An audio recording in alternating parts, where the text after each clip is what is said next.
एक कदम ईश्वर की ओर। उपशम प्रकरण 40वां सर्ग। सदेह होता हुआ भी विदेह और कर्म परायण होता हुआ भी कूटस्थ ज्ञानी जिस क्रम से व्यवहार करे उस क्रम का प्रतिपादन। श्री हरि कहते हैं, दृष्ट देह की स्थिरता को लोग जीवन कहते हैं, फिर द्वितीय देह के ग्रहण के लिए पूर्व देह का त्याग यानी उत्क्रमण पूर्वक गमन मरण कहा गया है।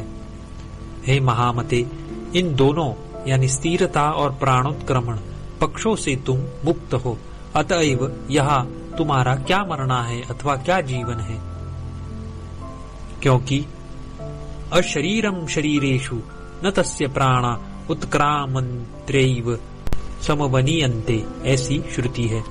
हे शत्रुतापन, मैंने दृष्टांत के लिए यानी ज्ञानी और अज्ञानियों के गुण और दोषों के प्रख्यापन के लिए यह सब कहा था।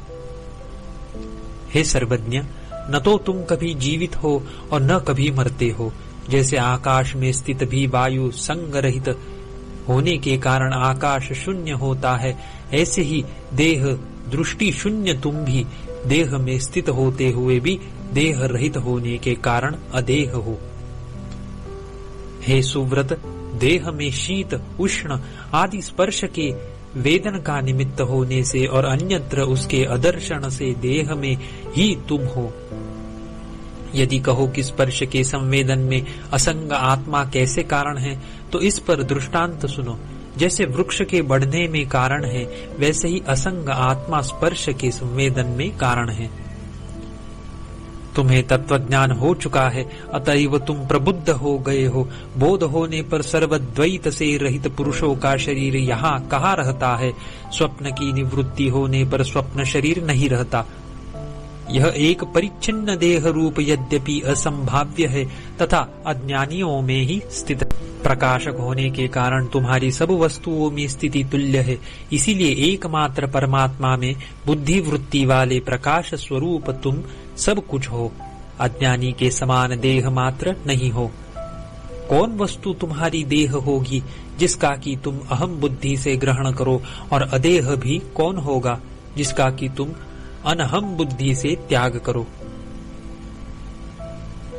चाहे वसंत ऋतु का उदय हो, चाहे प्रलय काल की घनघोर आंधी बहे, तथापि अप्रिय और प्रिय से शून्य आत्मा का क्या आया? पर्वतों के ढहने पर भी, प्रलयाग्नियों के धधकने पर भी और उत्पात वायुओं के बहने पर भी तत्वज्ञानी आत्मा में स्थित रहता है। सब भूत चाहे रहे, चाहे सब कुछ चला जाए अथवा सबका नाश हो जाए या सब वृद्धि को प्राप्त हो, किंतु तत्वज्ञानी आत्मनिष्ठ ही रहता है, उससे विचलित नहीं होता। इस देह के विनष्ट होने पर परमात्मा का विनाश नहीं होता है, इसके बढ़ने पर परमात्मा नहीं बढ़ता और इसकी चेष्टा करने पर चेष्टा नहीं करता।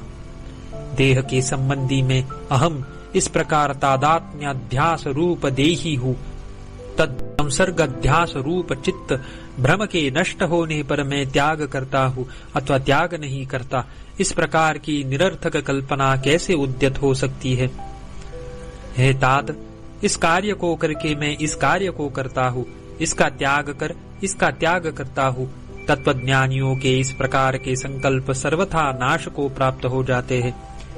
ज्ञानी पुरुष इस संसार में सब कुछ करते हुए भी कुछ भी नहीं करते हैं।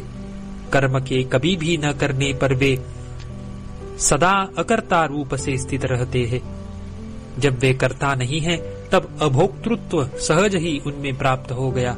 भला बतलाइए तो सही, धान आदि के बीज बोए बिना तीनों लोकों में कौन धान आदि का संग्रह करता है? कर्तृत्व और भोक्तृत्व के शांत होने पर एकमात्र निर्विक्षेपता ही अवशिष्ट रहती है। कर्तृत्व के मूलोद से बद्ध मूल हुई निर्विक्षेपता ही विद्वानों द्वारा मुक्ति कही जाती है।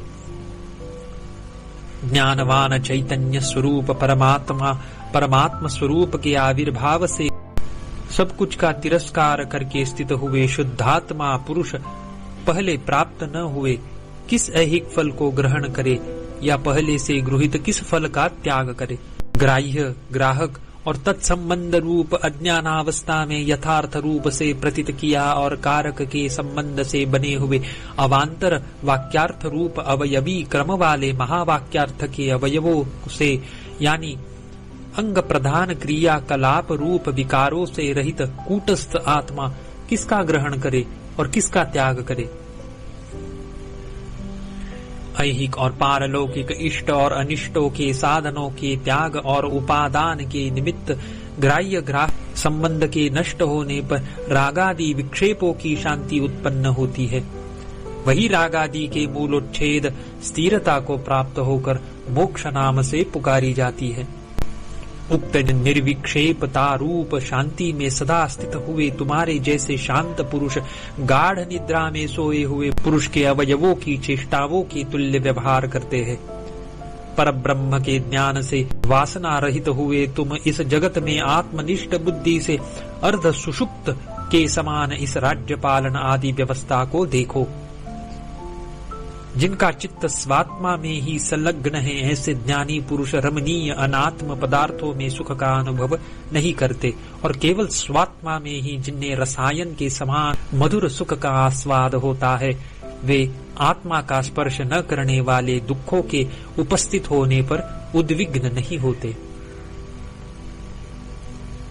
नित्य प्रबुद्ध असंग पुरुष यथा प्राप्त इन कार्यों को जैसे दर्पण बिंबों को ग्रहण करते हैं, वैसे ही अनास्था से ग्रहण करते हैं। संसार स्थिति में सोए हुए आत्मनिष्ठ पुरुष स्वात्मा में ही जागरूक रहते हैं। सुषुप्त के सदृश आशय वाले वे बालकों की नाई व्यवहार करते हैं। हे महात्मन, भीतर भगवान विष्णु की पदवी को प्राप्त हुए तुम ब्रह्मा के एक दिन तक इस पाताल में ही विविध गुणों से युक्त राज्य लक्ष्मी का उपभोग कर विदेह कैवल्य नामक च्युति रहित परम पद को प्राप्त होगो। 40वां सर्ग समाप्त।